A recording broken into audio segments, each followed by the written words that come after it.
வானோடு உறவாடி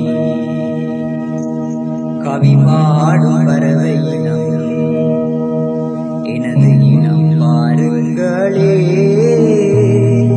வானோடு உறவாடி கவி பாடும் பறவை இனம் எனது இனம் பாருங்களே.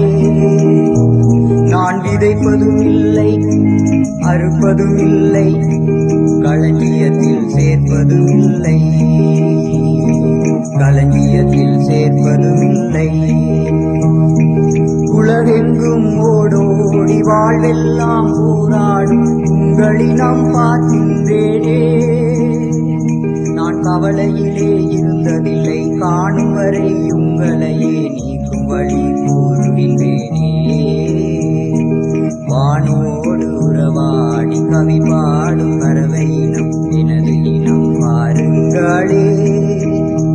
நான் விதைப்பதும் இல்லை அறுப்பதும் இல்லை களஞ்சியத்தில் சேர்ப்பதும் இல்லை களஞ்சியத்தில் சேர்ப்பதும் இல்லை.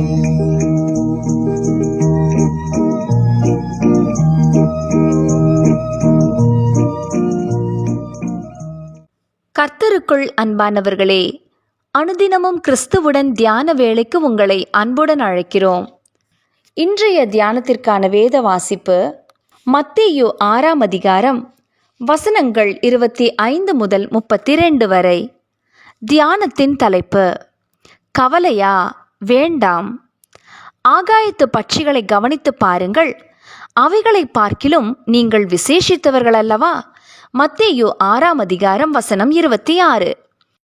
கடந்து போன ஆண்டிலே நாம் எதற்காகவெல்லாம் கவலைப்பட்டோம் என்று ஒரு பட்டியலிட்டு பார்ப்போமா? இவற்றால் நாம் எதை சாதித்தோம் அல்லது எதை சரிப்படுத்தினோம்? சாதித்தோம் என்று நாம் கணக்கில் வைத்திருப்பவையும் யதார்த்தத்தில் பூஜ்ஜியமே. கவலை என்பது மனுக்குலத்துடன் ஒட்டிவிட்டது. எடுத்ததற்கெல்லாம் கவலை. என்னவாகும், எப்படி தீர்க்கலாம் என்று பல கேள்விகள் எழும்பும். ஆனால் ஆண்டவரோ கவலைப்படாதிருங்கள் என்று திரும்ப திரும்ப சொல்லியுள்ளாரே. சின்னஞ்சிறிய பறவையாகிய ராபின் ஒரு சிட்டுக்குருவியை பார்த்து, ஏன் இந்த மனிதர் கவலைப்படுவதற்கு மிகவும் வேகமாக செயல்படுகிறார்கள் என்று கேட்டதாம். அதற்கு அந்த சிட்டுக்குருவி, நண்பனே, என்னையும் உன்னையும் கவனித்து பராமரிக்கிற பரலோக பிதாவை போன்ற ஒருவரை இவர்களுக்கு தெரியவில்லை போலும் என்று பதிலளித்ததாம். இவ்வாறு ஒருவர் கவிதை வடித்தார். சின்ன சிட்டுக்குருவியே என்ற பாடலும் இதை தழுவியே எழுதப்பட்டதாம். நமக்கு கற்பிப்பதற்கு இயேசு ஆகாயத்து பட்சிகளையும் காட்டு புஷ்பங்களையும் உதாரணங்களாக காட்ட வேண்டியிருந்ததை நாம் சிந்திக்க வேண்டும். ஜன்னல் ஓரத்திலே வெறுமனே பூஞ்சட்டியில் வளர்ந்துள்ள ஒரு பூச்செடியின் பூவை நான் மெய்மறந்து பார்த்து ரசித்தேன். அது அவ்வளவு கொள்ளை அழகு. ஆனால் மாலை வந்தால் அது சோர்ந்து பின்னர் வாடிவிடும். 2 நாட்கள் கூட நிலை நிற்காத இந்த பூவுக்கே இத்தனை கொள்ளை அழகை கொடுத்த ஆண்டவர் என்னை கைவிடுவாரா என்று சிந்திக்கும்போது உண்மையிலே என் உள்ளம் பூரிக்கிறது.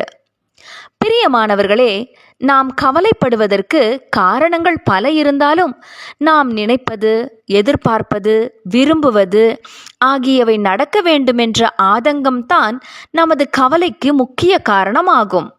இதனை ஊன்றி கவனித்தால் நமது வாழ்வில் கர்த்தருக்கு எந்த இடத்தை கொடுத்திருக்கிறோம் என்பது விளங்கும். விருப்பங்கள் தவறல்ல, ஆனால் நமது வாழ்வின் மையத்தில் நான் இருப்பதுதான் கவலைக்கு காரணம். அனுதினமும் நமது வாழ்வின் மையத்தில், நமது சிந்தனைகளின் மையக்கருவில் இயேசுவை வைத்துக்கொள்ள பழகுவோமானால் நாம் கவலைப்படுவதற்கு அவசியமே இல்லை என்பதை நம்மால் உணர முடியும்.